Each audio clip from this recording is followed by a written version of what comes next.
Hey guys, it's Jennifer with Oklahoma. We get asked a lot from clients if a lot is a good lot or not, especially because land and lots, especially in Edmond, are hard to come by. So first of all, you should follow our Land Search for Your New Home Facebook group under the Oklahoma Home Builders page, because there we post when we find hidden jewels and especially lots that aren't on the market yet or anything like that, so that you can get the sneak peek. But then then we also help you find lots that would work well for your home too. So a couple of things that I'm looking for when I look at lots. First of all, know that there are a lot of check marks. Just because it's in a good location with trees doesn't necessarily mean it's going to work for you. So if it's in a neighborhood like this one, I'm checking out this lot for a client. So this client is in a neighborhood, it's in a good location, it is in the school district that she wants. So that is all awesome. Found a couple of different lots, and I'm out here taking a look to see if they would be good ones or not. Here's the first problem that usually people see is the most desirable lots are like this solid wood, so you can't see much. So a lot of times you have to put on your boots and your jeans and walk in the woods a little bit. Before doing that, the things that I look at to determine if it's a good lot or not. First of all, in a community, what is the square footage minimum? You usually have to dig a little bit into the covenants to find out what the square footage minimum. Unfortunately, that checks off like 80% of the lots in Edmond, because they have a real high square footage minimum, maybe 3,000 or 3,500 square feet, and a lot of people just don't want to build that large. So check that first of all. Second of all, check to see if it's a closed builders group in the neighborhood. So some neighborhoods, the developer is the builder and he wants to be the only builder to build in that neighborhood. So that would be something that we couldn't build in. Other neighborhoods will have an open builders group and they have to be approved. So in that case, we have to get approval from the Architecture Control Committee, which is usually the developer, for Oklahoma home builders to build in. Usually we're approved, but that's a little bit of a process. So those are the very first two things to take a look at. Then I look at utilities and high-speed internet. So if it's in a neighborhood, especially a gated neighborhood, you're probably going to be fine on utilities. If it's land, we definitely need to look, plan on, propane, well, and septic, how close is gas or electric and water, things like that. If it's in a neighborhood, that's usually not a big problem. High-speed internet. So if it's out on land, getting high-speed internet like AT&T or Cox is very unusual. So if you find land out somewhere where you have those or access to those, that's huge.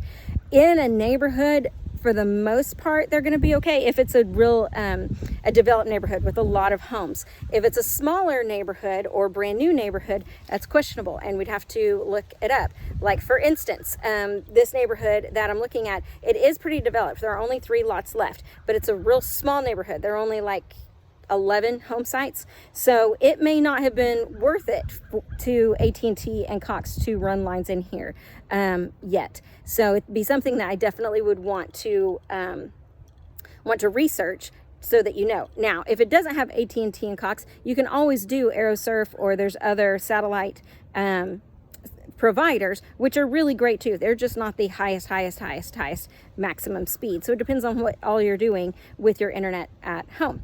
So other things that look at to see if it is a good lot or not are power lines. So like, for instance, this lot across the street, I don't know if you can see it, but there's a lot across the street that was also available they wanted me to look at. But a couple of reasons why it's not my favorite is, number one, it backs up to the street.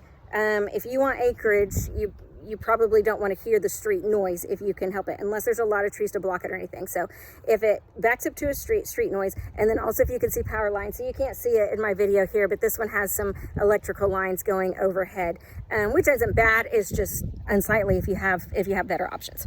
So okay, so we've gotten past all of those check marks, and we've gotten down to the buildability, I don't even know if that's a word, of the lot. Most people think that a wooded lot is going to be tough to build on? How much is it going to cost to clear the trees and everything? So I'm going to show you. I got lucky on this one that there's actually a clearing in the trees, so I don't have to stomp all the way back there. And so I can see that it is definitely heavily wooded. It's not so massively wooded that I can't see, but in general, don't worry so much about how many trees need to be cleared. Clearing trees is relatively inexpensive compared to everything else. So most people really get hung up on that. Don't worry about that too much, how many trees need to be cleared. It's definitely something that we can do. You can definitely meet out at the lot when it's time with our dirt guy, and you can tie ribbons around or mark which trees you want to keep, and then he can just take down all of the others. And also he can clear up the underbrush so that you can still keep a wooded lot, but be able to walk around underneath the trees. The main thing, so here it is, you get all the way down to the point where I'm coming to take a look at the lot, or Craig's coming to take a look at the lot to decide if it's a good one or not, is the elevation. How flat is it? Okay, so this really gets a lot of people hung up because especially on long acre lots, it'll look relatively flat. But I mean, you can tell usually that it will slope. If it slopes down a little bit, even just a little bit of a slope is pretty expensive to do dirt work, to bring in extra dirt. So that's the biggest reason. If a lot has checked off all of the other boxes, that would make me say yay or nay. This is an example of a pretty flat one. Okay, I can see far enough back in there for a house to go with it being pretty flat. Now in the very, very back, I see that it drops off, but it's pretty flat. So that then would give me a thumbs up for this particular lot, because it's pretty flat and it checks off all of the other boxes. So there you go, lot selection 101.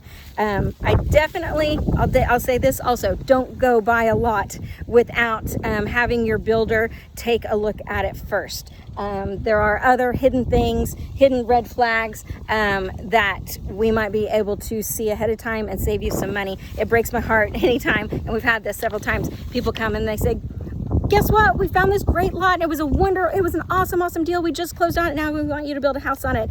And I'm like, oh gosh, we talked 5 other people out of that lot because it's actually going to be really tough and really expensive to build on. So we are happy to come out and take a look at a lot, walk it, to give you our opinion and the pros and the cons and estimates and everything before you actually purchase it or close on it. So we love to be as involved in the process as early as possible. So thanks a lot. Lot 101.